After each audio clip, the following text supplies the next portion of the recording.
এই জুলাই মাস যেতে দিব না, যে বিপ্লব শুরু হয়েছে জুলাই মাস শেষ, তার আসছে জুলাই মাসের 32 তারিখ, তারপরে বলে 33, তারপরে বলে 34, তারপরে বলে 35, তারপরে ঘোষণা দিল যে ফাইনাল খেলা 37 তারিখ।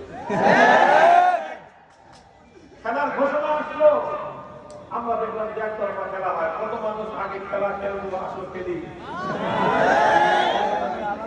আমার নাম নিয়ে বলেছিল কয়েকজন, আমরা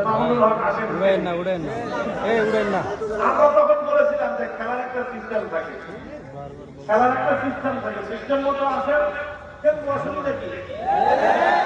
যখন খেলার ফাইনাল খেলার দিন আসলো, তখন গণভবনে দেখা গেল খেলোয়াড় তো দূরের কথা, কোন খেলোয়াড়ের জায়গা পাইল না।